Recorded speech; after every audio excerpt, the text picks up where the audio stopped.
The Appalachian foothills, in late autumn, held a kind of stillness that was never truly silent. Even when the wind rested, there was always the soft creak of bare branches, the rustle of a deer moving through the underbrush, or the faint chatter of a creek spilling over its stones. For the Cherokee people, these sounds were not just the voice of the land, they were the echoes of the ones who had walked it before. Ayla was still a child the first time she heard Elder Ahuli speak of the river that disappears. She remembered sitting cross-legged on a woven mat beside the central fire, the smell of pine smoke curling upward into the cold evening air. The village's simple log houses glowed faintly in the background, their windows catching the last light of the day. Around the fire, men and women mended tools, children huddled under blankets, and the elder's voice rose and fell like the hills themselves. In the green months, Ahuli began. There is a river in these hills that runs strong and clear. It feeds the roots, fills the gourds, and cools the feet of those who walk its banks. But when the frost comes, it vanishes. Not dries, vanishes. One day, it is there the next only stones remain. The children leaned forward wide-eyed. "Where does it go?" one boy asked. "It hides," Ahuli said, with a small smile. "It hides to guard what it carries, and only those who listen carefully will know when it returns." Ayla didn't understand what the river guarded, but something in the way he said it made the hair at the back of her neck lift. She imagined a ribbon of water slipping quietly beneath the earth, carrying secrets in its dark current. That night, she lay in her family's cabin, listening to the wind press against the walls. She could almost hear the river beneath the ground moving in the darkness, waiting. At the time, she didn't know that this story, like so many others, would follow her far from these hills, that one day it would be the thread she held onto when everything else was stripped away. Years passed, and the story of the river that disappears became just another thread in the weave of Ayla's days. She grew into a tall, quick-footed young woman, her hair long and black as a raven's wing, her hands skilled in weaving and grinding corn. Life in the village followed the rhythm of the seasons, spring planting summer, tending autumn harvest, and winter's long patience. That final autumn began like any other. The hills were a blaze of copper and gold, and the air smelled of wood smoke and drying maize. Ayla's mother sang as she hung braids of corn in the rafters to dry, and her father stacked firewood high against the cabin wall. In the evenings, the villagers gathered by the central fire to share food and stories, the flicker of flames dancing across familiar faces. Elder Ahuli still sat in his place, though his hair had thinned to a white halo, and his hands trembled slightly when he lifted his cup. But there was an unease in the air, a feeling that even the children could sense. Messengers from neighboring villages brought rumors white men in uniforms had been seen surveying the landmarking trees and speaking with traders. The council had met in hushed urgency, and Ayla caught glimpses of her father's drawn face as he returned from those meetings. One evening, as frost began to lace the edges of the grass, Ayla found Elder Ahuli sitting alone by the riverbank. The water was low, the stones slick with moss, and in the fading light, it seemed as if the current itself was reluctant to move. She sat beside him in silence until he spoke. "The river will hide soon," he said, eyes on the rippling water. "It knows when to keep safe what matters most." Ayla thought of the story from her childhood and felt a shiver run through her. "What does it carry, Elder?" she asked. Ahuli's gaze shifted to her, the firelight from the village reflecting in his eyes. "Our voice," he said, "and our memory. They will try to take both." Before Ayla could ask more, a sound carried through the still air, the distant, deliberate thud of hooves on frozen ground. She turned toward the hills, her breath catching. In the dimming light, riders appeared, their shapes dark against the copper horizon. It was the last peaceful evening the village would know. The next morning broke under a sky the color of cold iron. Frost clung to the grass and rooftops, glittering faintly in the weak light. Ayla rose early to fetch water from the creek, her breath curling white in the air. But before she reached the bank, a sound rolled through the valley, low at first, then steady and deliberate hoofbeats. She turned to see them cresting the ridge, a small column of yew. Soldiers in dark blue greatcoats, their muskets slung and bayonets glinting in the pale sun. At their head rode an officer tall and rigid in the saddle, a scroll clutched in his gloved hand. Behind them, 2 wagons creaked under the weight of supplies and wooden crates. The village stilled. Women froze mid-task, their hands tightening on baskets and bundles. Children were pulled close, elders straightened from their seats by the fire. Ayla's father stepped forward, his face unreadable, while Elder Ahuli stood beside him, leaning on his cane, but holding his head high. The soldiers entered the square boots, crunching the frost. Without a greeting, the officer dismounted, unrolled the parchment, and began to read in a voice sharp and precise. The words carried across the cold air like stones dropped in water. By order of the United States government, the Cherokee people are to vacate these lands, take only what can be carried, depart under military escort to the designated territory in the west. Murmurs rippled through the gathered crowd. A mother clutched her child so tightly the little one whimpered. An elder's lips moved in silent prayer. Ayla felt her chest tighten, the officer's voice blurring as if she were hearing it from underwater. When the reading ended, the scroll was rolled tight again, the seal catching the morning light. Soldiers began to spread through the village, marking houses, peering into yards. Ayla's father turned to her, and her mother, his voice low but firm. Gather only what we must. Leave nothing we cannot carry. Elder Ahuli stepped close to Ayla as the crowd began to break apart. Remember the river, he said, his voice barely above a whisper. When it hides, it is not gone. It waits. Ayla nodded, though her throat felt thick. She didn't know yet how the story could help them, only that it had suddenly become more than just a fireside tale. By sundown, the air was filled with the sounds of packing, of weeping, of hurried goodbyes. And somewhere beyond the hills, the river moved unseen beneath the frozen earth, keeping its secrets safe. The morning of departure came colder than any Ayla could remember. A pale mist clung to the ground, curling around boots and wagon wheels, muting the colors of the village into shades of gray. Frost crusted the woven baskets and blankets piled high on carts. The fires had been doused before dawn, leaving only the faint scent of wood smoke as a reminder that this place had once been warm. Soldiers moved through the square, their breath fogging in the frigid air as they barked orders. Families clustered together, each group burdened with whatever they could carry, bundles of clothing, tools, and precious keepsakes wrapped in cloth. Some led small ponies or mules laden with more supplies. Others carried everything on their own backs. Ayla's mother tied the last knot on a bundle slung over her shoulder. Her father adjusted the strap of the seed basket Ayla carried, making sure it rested snugly beneath her arm. "Keep it close," he said, his tone more serious than she had ever heard. Elder Ahuli stood near the head of the line, his cane in one hand, a small leather pouch in the other. He walked to Ayla and pressed the pouch into her palm. "This is from the river," he said softly. Inside, she felt the smooth shapes of 3 small stones.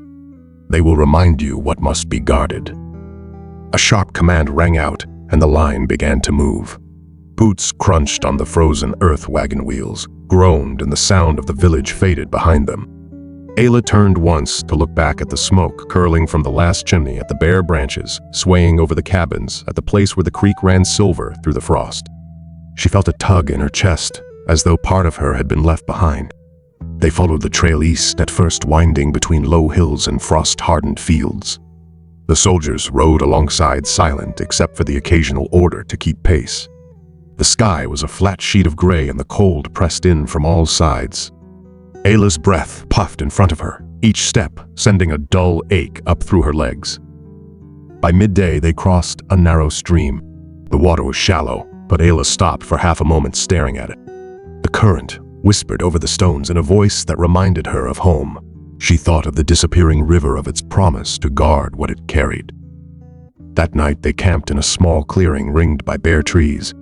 Fires flickered low, their light revealing faces lined with exhaustion and grief. Ayla sat between her parents, turning one of the smooth stones in her hand. She didn't yet know what lay ahead, but she could feel the weight of the story in her pocket, as real and solid as the earth beneath her feet. Somewhere far away under the frozen ground, a river was hiding. And for reasons she couldn't yet explain, she believed it was hiding for them. The second day on the trail began under a dim, heavy sky. Overnight, the temperature had dropped further, and the air now cut like a knife with every breath. The ground was frozen hard, each step landing with a dull thud, and a thin skin of ice crusted the edges of the puddles left by yesterday's melt. The line of people moved slowly, weighed down, not only by their bundles, but by the silence that seemed to have settled over them. Here and there, a child whimpered until hushed by a mother's soft voice. The soldiers rode in grim quiet, the steam from their horses' nostrils curling white in the air. By mid-morning, a light snow began to fall at first. No more than a scattering of flakes, but soon enough to soften the edges of the trail. The snow clung to blankets, to hair, to the dark shapes of the bundles strapped to backs. Ayla's boots crunched through it, her feet already numb, but she kept her gaze on her father's broad shoulders ahead of her. The seed basket under her arm felt heavier than it had the day before, though she knew it was not the weight that had changed, only her strength. Around midday, they reached a shallow creek. The soldiers directed them to cross single file over a line of slick stones. Ayla hesitated at the water's edge, the icy current whispering over the rocks in a sound that made her chest ache. She remembered Elder Ahuli's words, "When it hides, it is not gone. It waits." She stepped carefully from stone to stone, her breath catching when one shifted under her foot, but her father's hand steadied her before she slipped. That night, the campfire smoke hung low under the trees, trapped by the still cold air. Ayla sat close to the flames, rubbing her hands together until the sting of returning warmth made her wince. Her mother passed her a small piece of dried venison, and she chewed slowly, tasting the salt and smoke. Across the fire, Elder Ahuli sat with a group of children, his voice low but carrying through the camp. He was telling another story, this one about a hawk that carried the prayers of the people into the sky. Ayla watched the children's faces, their eyes reflecting the flames, and she thought about how the stories seemed to follow them like shadows. They were as much a part of the journey as the footsteps and the cold. When she lay down to sleep wrapped in her blanket beside her parents, Ayla pressed one of the smooth stones from the pouch into her palm. The cold of the day still clung to it, but she imagined it warming slowly like the earth in spring. Somewhere beneath the snow, the river moved unseen, carrying its secret cargo toward a place and a time she did not yet know. By the third day, the cold had become something alive, a presence that moved through the lines, slipping into boots and blankets, settling in chests and joints. The snow from the night before had frozen into a crust, making each step an effort. Breath came in short clouds, and the sound of coughing began to ripple quietly through the group. Ayla noticed the pace was slower. Those who had been quick-footed on the first day now lagged their loads, pulling at their backs. A woman carrying a child stumbled more than once before a neighbor took the bundle for her. The soldiers said nothing, but their eyes scanned the line with a mixture of impatience and calculation. Late in the morning, Ayla saw movement ahead, a cluster of people gathered just off the trail. She and her parents drew closer, the sound of low voices carrying back to them. On the ground lay an elder wrapped in a thin blanket, his breath, shallow eyes half closed. Ayla recognized him as one of the storytellers from a neighboring village. Elder Ahuli knelt beside him, murmuring something Ayla couldn't hear. The man's eyes fluttered once, then closed completely. A long stillness followed. Ahuli rested his hand on the man's chest for a moment before drawing the blanket over his face. No one cried out, no one screamed. The grief was quiet, pressed deep under the weight of cold and miles yet to go. They moved on, leaving the small shape by the trail. Ayla glanced back once and saw the wind already beginning to drift snow over the blanket. She thought of the disappearing river, how it vanished to keep what it carried safe. She hoped the earth would be as gentle a keeper. That night, the camp was subdued. The firelight seemed smaller, the songs quieter. Ayla sat close to her parents, turning one of the smooth stones in her hand. It felt colder than before, as if it too had been touched by the day's loss.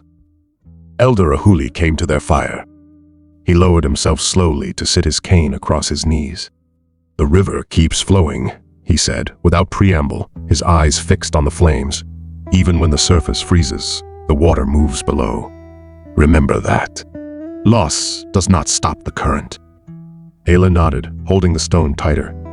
She did not know if he meant the river, their people, or something else entirely. But she understood enough to know that stopping was not an option, not for the water and not for them.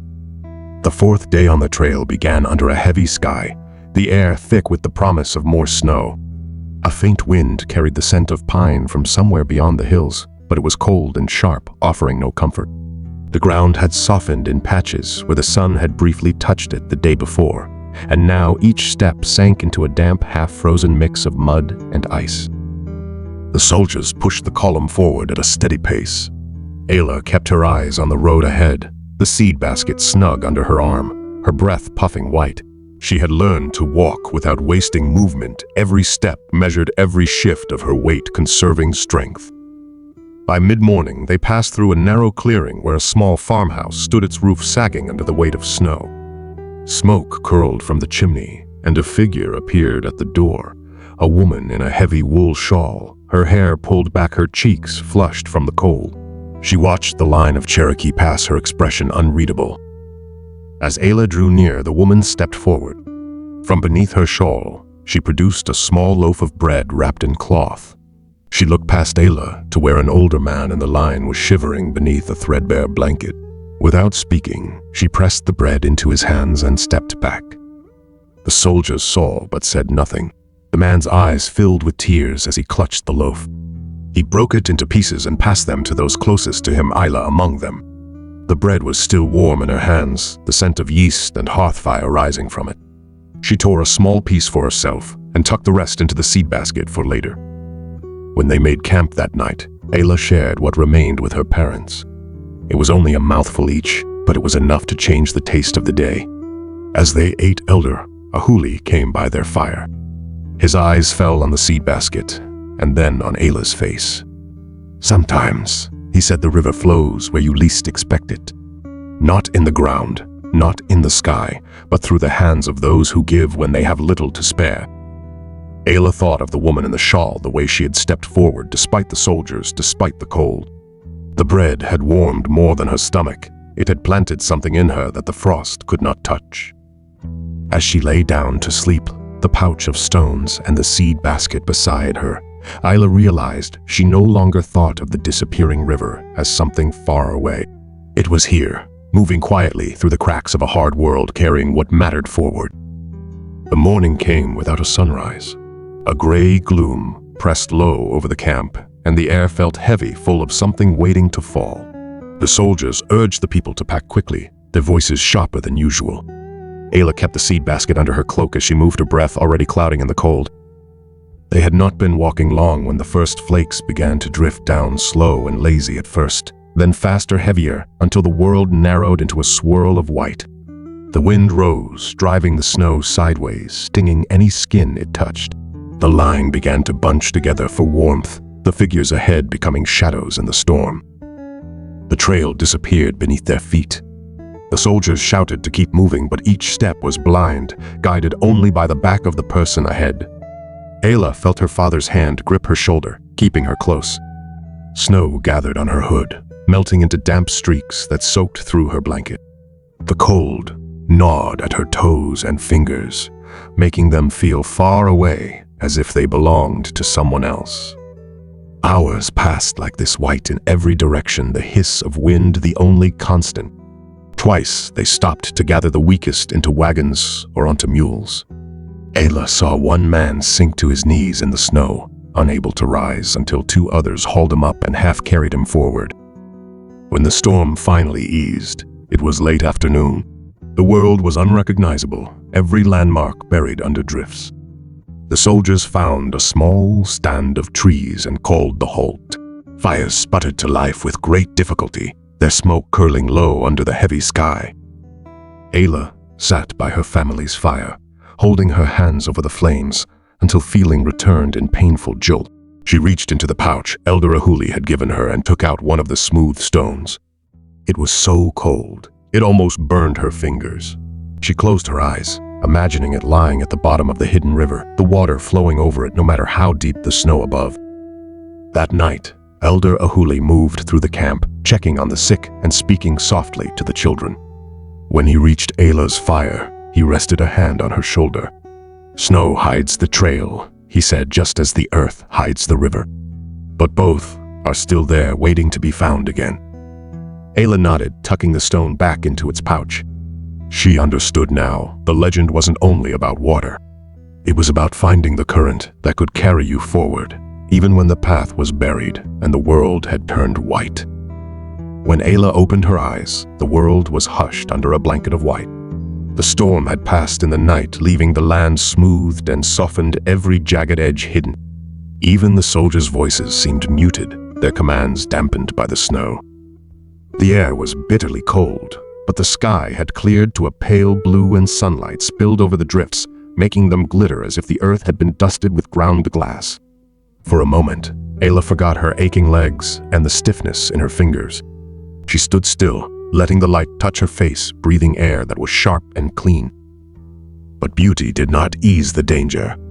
The snow was deep, swallowing boots to the calf, and the trail was gone. The soldiers had to break a new path, their horses laboring through the drifts.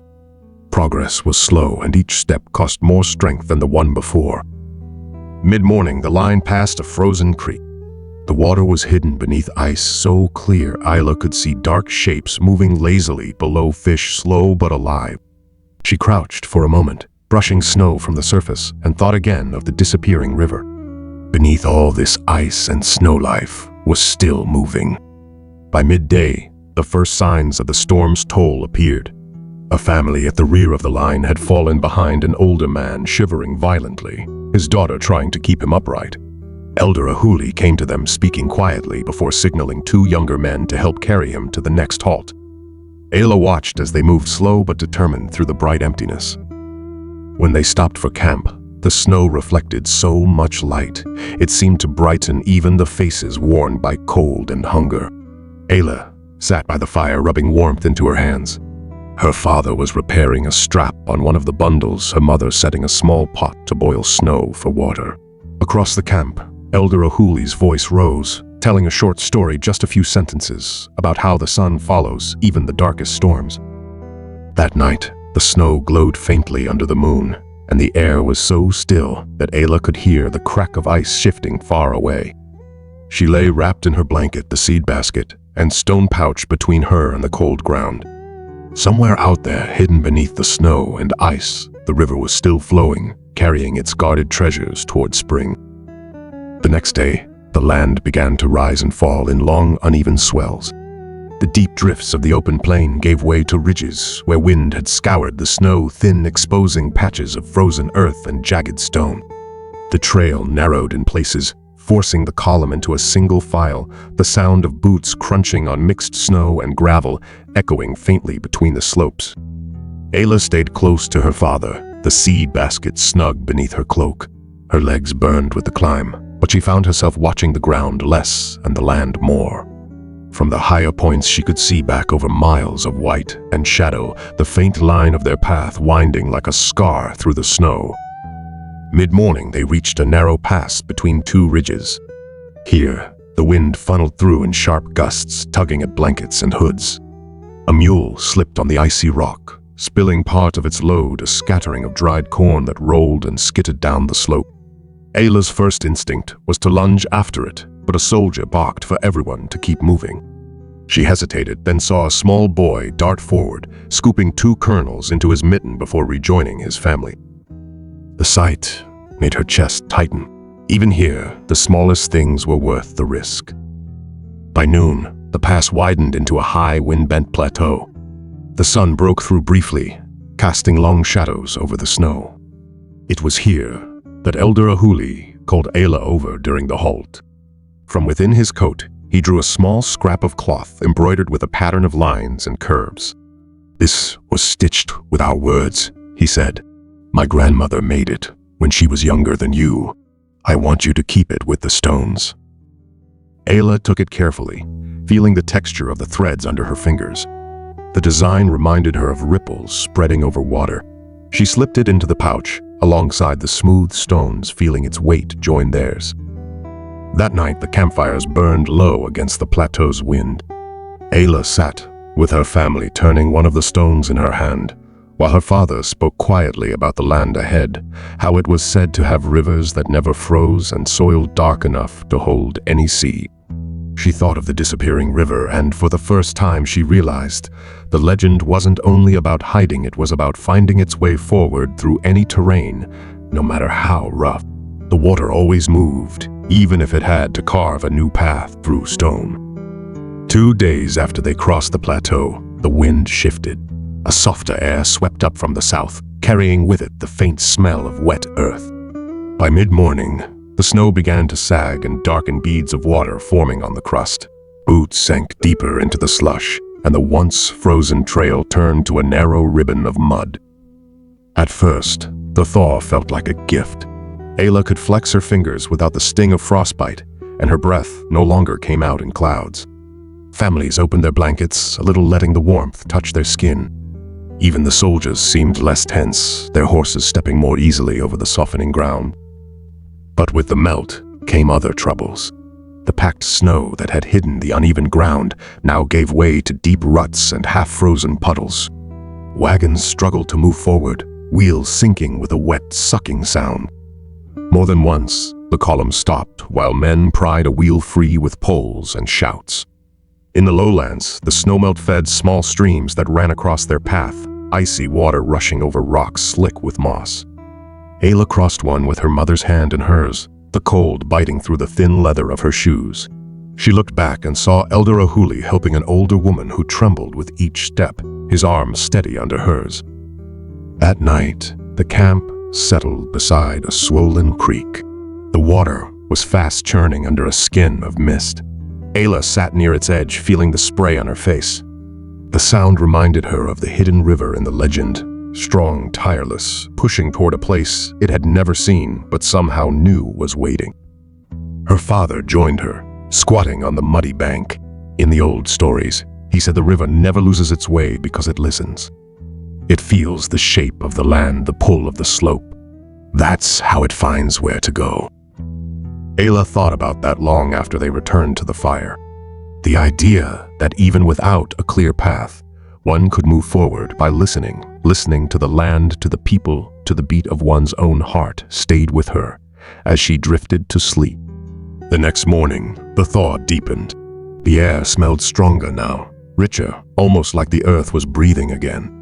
Ayla knew the journey was far from over, but for the first time in many days, she felt the faint stirring of something she hadn't dared hope for: momentum. By the 4th day of the thaw, the trail led them into a valley hemmed by steep tree-lined slopes. At its lowest point, a wide river cut across their path, a river that had swollen with snowmelt until it roared brown and restless under a pale spring sun. The current was fast littered with branches and the occasional log tumbling end over end. The soldiers called a halt. Horses pawed the mud impatiently while men dismounted to study the water. The nearest ford they discovered was impassable. The river had swallowed its banks, climbing into the grass and brush, making the crossing nearly twice as wide as it should have been. For the Cherokee families, the sight drew a hush. Mothers held their children closer. Older men frowned their eyes, tracking the racing current. Everyone knew what it meant. If they couldn't cross, they would lose days searching for another route, and the soldiers had made it clear that delays were not tolerated. Ayla stood at the water's edge, her toes just at the fringe of wet earth. She could feel the cold radiating from it. It reminded her of the creek back home, only far more dangerous. With none of the gentle song, this was a voice of urgency, warning, and challenge. Among the Cherokee, word passed quickly that a few young men had volunteered to test the crossing. Ropes were tied around their waists, held by others on the bank.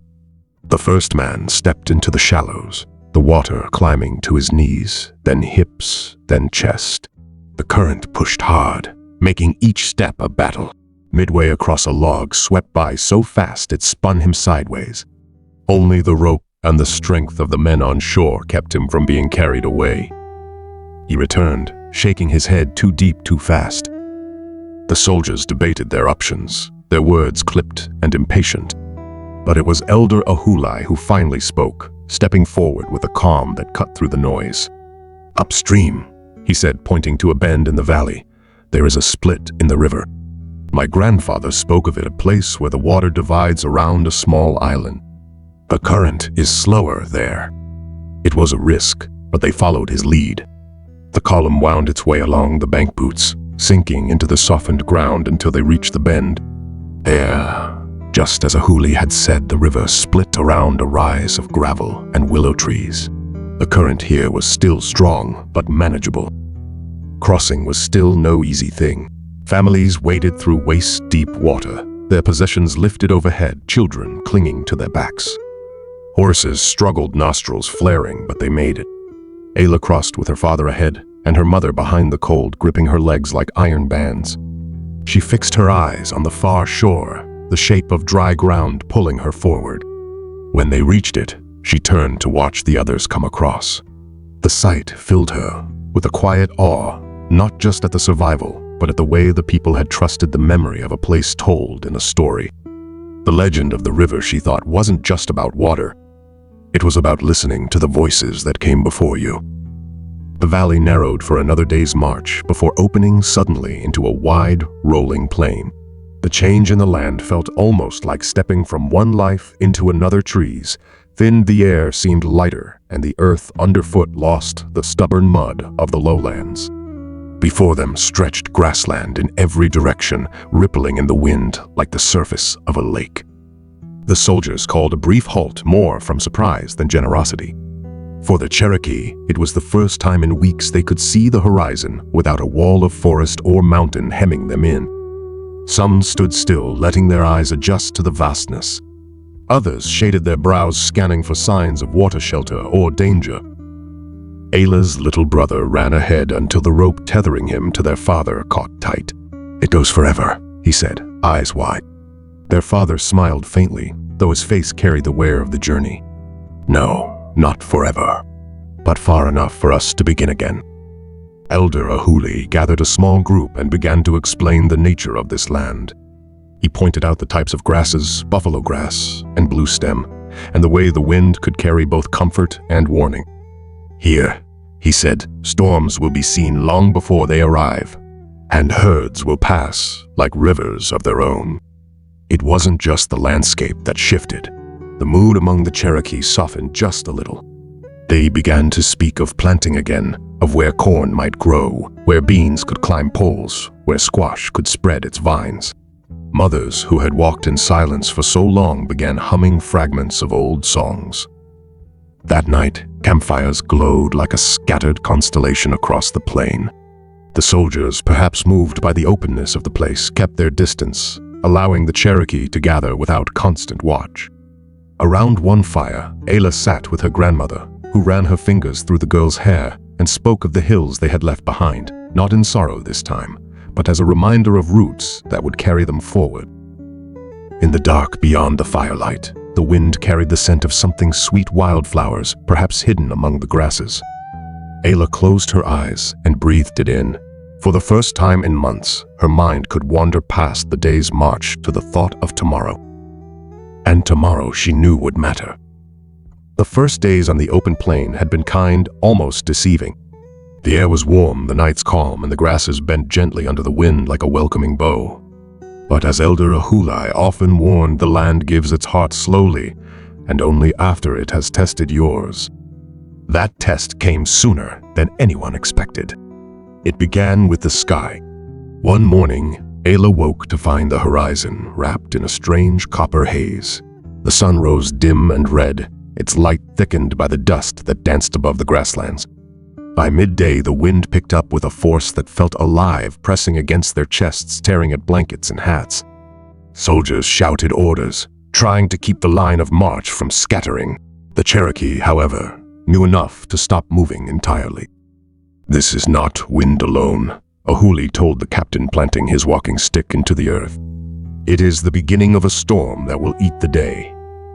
The captain hesitated, torn between the military schedule and the elder's certainty. But when the wind began to howl and the air turned almost opaque with dust, there was no choice but to shelter. Families huddled together, crouched low, covering their mouths and eyes with whatever cloth they had. The storm hit like a living thing, an endless wave of dust, grit, and roaring sound. Horses panicked, Tether ropes snapped, and even the soldiers were forced to the ground. The air tasted of iron and earth, and breathing became an effort of will. Through it all, Ayla clung to her grandmother's hand, her other arm wrapped around her little brother. Hours later, as suddenly as it had come, the storm began to die. The air cleared enough to see again, revealing a landscape changed grass, flattened in great swaths, loose gear buried under drifts of dust. Some wagons had toppled. 2 of the soldiers' horses were missing entirely. In the aftermath, it was the Cherokee who moved first. Men retrieved lost bundles, women tended to coughing children, and young scouts went out to find the missing animals. By sunset, the camp was back in order, though every face was marked with exhaustion. That night, Ahuli addressed the people. "The land has asked its question," he said. "It wished to know if we would rise together after it struck us down. We have answered." As Ayla lay beside her family, wrapped in a blanket still dusted with earth, she thought of the hidden river in the hills of her childhood, the one that vanished only to return. Maybe the Cherokee were like that river, disappearing into hardship only to find their way back to the light. The plain had tested them with dust and hunger, with cold nights and the weight of miles. Yet each morning when the first gray light broke over the horizon, the Cherokee rose together. The elders said it was because their feet still remembered the old paths, even if the land beneath them had changed. Now, weeks after the storm, they stood at the edge of a low valley where the grass was thick. A stream wound lazily through the center, and the soil crumbled dark and rich in the hand. "This will do," Ahuli declared, his voice carrying over the murmurs of the gathered families. "The wind is gentler here. The water will not run dry in summer. And the sky," he looked up, eyes reflecting the deep blue, "the sky will watch over us." No soldier argued. The government's order had been to march them west, but here west had found them a resting place. So they began. Men cut poles from the few cottonwoods along the stream. Women wove mats from tall grasses for the walls, and children gathered stones to line the fire pits. There was no hurry, but there was purpose, and in that purpose, the camp changed. One evening, Ayla stood at the edge of the valley, watching her grandmother plant the first corn seeds in the freshly turned soil. "Why plant here?" she asked. "The soldiers might still make us move." Her grandmother's hands did not stop working. "Because planting is a promise," she said, "to the earth, to ourselves. If we wait until we are certain, we will never eat." The first fire was lit on a moonless night. The people gathered in a wide circle, the children pressed close to the warmth elders in their blankets, and the younger ones with faces lifted to the stars. The drum began soft at first, then steady, a heartbeat calling to the past. Songs rose into the cool air, carrying words older than the United States, older than the roads they had walked. When Ayla sang, she felt her voice join a river she could not see but knew was there, running deep beneath the land. Around her, the faces glowed in the firelight, worn, tired, yet unbroken. Ahuli's voice closed the night. "We have lost our homes, but not our people. We have lost the path, but not the way. And as long as the fire burns, the Cherokee live."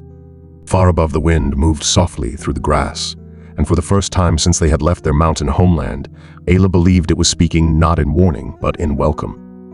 The story of the Cherokee people is not just a tale of the past. It is a living fire, carried in the songs, the dances, the prayers, and the quiet acts of survival that still burn today. From the valleys of the Smoky Mountains to the wind-swept plains of the West, their footsteps remain pressed into the soil, a reminder that no amount of hardship can erase a people's spirit. If this story has touched your heart, let it be more than a memory. Learn the history. Speak the names. Share the songs. For every time we remember, we stand with those who walked the trail of tears and yet found the strength to build again. Like the first corn planted in new soil, your voice can keep their story alive.